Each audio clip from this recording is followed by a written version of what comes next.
Feminis adalah seseorang yang menyuarakan atas kesetaraan sosial, hak, kesempatan, dan perilaku antara perempuan dan laki-laki. Gerakan ini mengacu pada perubahan sistem sosial di mana ketidakadilan antara perempuan dan laki-laki sering terjadi. Perempuan sering dianggap individu yang tidak lebih baik dari laki-laki, baik secara potensi ekonomi, individu sosial, bahkan pekerjaan.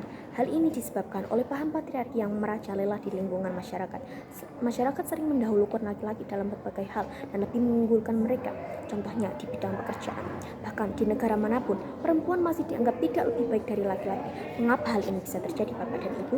Kami percaya bahwa pemahaman perempuan hanya harus mengurus rumah masih melekat di tengah-tengah masyarakat. Banyak anak-anak yang terdoktrin oleh pemahaman kolot bahwasanya perempuan nanti saat menikah hanya akan mengurusi rumah, mengurusi suami, dan melahirkan anak saja, sehingga hal tersebut menjadi pemicu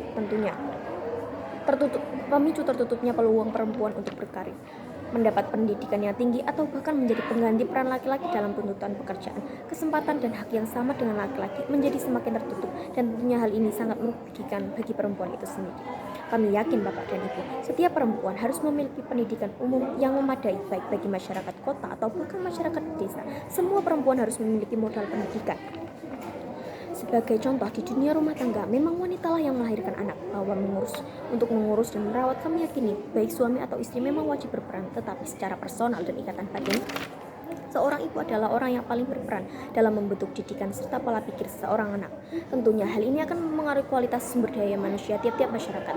Dan dari mulai hari ini, Bapak dan Ibu, kami yakin beberapa elemen akan terlibat, yakni masyarakat, di perempuan, laki-laki, di pemerintah. Tentunya Bapak dan Ibu, pada masih hari ini kami yakini bahwa perempuan merupakan individu yang masih belum mendapat kemudahan akses di bidang pendidikan, ekonomi, bahkan sosial. Padahal sebenarnya kesenjangan tersebut harus diatasi guna menyetarakan hak dan kesempatan antara perempuan dan laki-laki. Kami yakini apabila kesetaraan hak dan kesempatan terwujud, maka akan membuka pemahaman baru, kemudahan bertukar pendapat, serta membuka peluang peningkatan sumber daya manusia. Kami berharap agar perempuan memiliki hak, kesempatan, dan peran yang setara dengan laki-laki. Melihat bagaimana masih banyak perempuan yang mendapatkan hal tersebut guna memenuhi hak asasi manusia mereka. Sebagai contoh, banyak anak perempuan umur 14 dan 16 tahun di daerah pedesaan yang dinikahkan oleh orang tuanya karena dianggap untuk melepaskan beban keluarga, karena dianggap tidak perlu bekerja, padahal umur mereka masih dini, masih sangat belia. Bahkan organ reproduksi mereka masih belum siap untuk melakukan sebuah pernikahan. Secara mental pun mereka masih belum bisa dikatakan mampu sepenuhnya.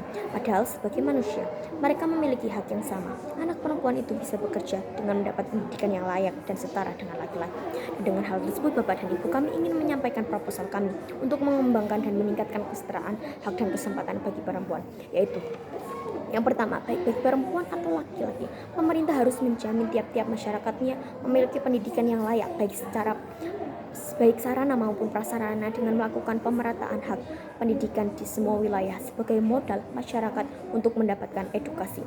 Hal ini akan berpengaruh nantinya pada kualitas sumber daya masyarakatnya, sehingga baik bagi perempuan atau laki-laki memiliki modal pendidikan yang seimbang, yang membuka peluang dalam mencari pekerjaan yang layak bagi keduanya, terutama pada masyarakat bergender perempuan, untuk keluar dari stigma ketidakadilan hak untuk bekerja. Yang kedua, pemerintah harus menormalisasikan perempuan sebagai pemimpin wilayah. Dengan lebih terbukanya kesempatan ini, para pemimpin di bidang politik akan mendukung proposal kami yang pertama, karena masyarakat akan menerima bahwasanya perempuan juga seseorang yang kompeten dan bisa memimpin serta mengolah wilayah, sehingga pemahaman kolot masyarakat desa yang melakukan pernikahan dini oleh anak perempuan akan terhapus, melihat potensial perempuan untuk bisa bekerja, karena masyarakat pastinya akan melihat pemimpin mereka sebagai contoh. Pada masih hari ini, Bapak dan Ibu, kami bermaksud agar mendorong perempuan untuk menjadi egois, dalam artian bahwa perempuan harus berani melangkah dan menyuarakan hak-haknya untuk menjalani kehidupan, karena kami yakin perempuan memiliki potensi yang sama dengan laki-laki. Di kondisi yang mereka masih belum mendapat keadilan, mereka harus egois dan berani arogan untuk lepas dari kekangan patriarki. Saya akan menyampaikan argumen saya dalam dua sudut pandang, yaitu sudut pandang ekonomi dan sudut pandang pendidikan. Yang pertama, dari dalam sudut pandang ekonomi, perempuan merupakan makhluk sosial yang sama dengan laki-laki. Saya tekankan itu, perempuan harus lebih menjadi kuat pada wataknya sehingga dapat menghilangkan dominan laki-laki. Kami percaya perempuan juga dapat menggantikan peran laki-laki dalam mencari nafkah, sehingga semakin banyak perempuan yang bisa dominan, mereka akan mendapat peran yang sama dengan laki-laki. Bahkan peran suami dan istri bisa saling terlengkapi. Faktanya perempuan lebih dapat multitasking terhadap daripada laki-laki. Dibuktikan banyak di kasus pernikahan di mana perempuan dapat menjadi ibu rumah tangga sekaligus berjualan atau apapun hal semacamnya untuk mendukung perekonomian keluarganya dengan turut membantu suami mereka. Hal ini menjadi bukti perempuan juga harus diberikan lowongan kerja yang sama dengan laki-laki guna menyeimbangkan perekonomian keluarganya. Semakin stabil perekonomian keluarga,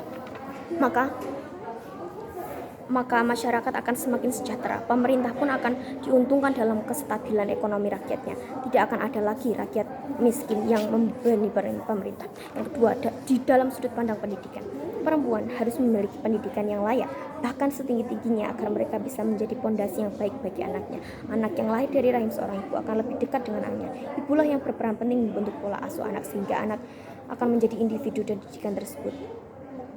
Sehingga sekali lagi kami berharap agar perempuan menjadi egois dalam menyuarakan hak-haknya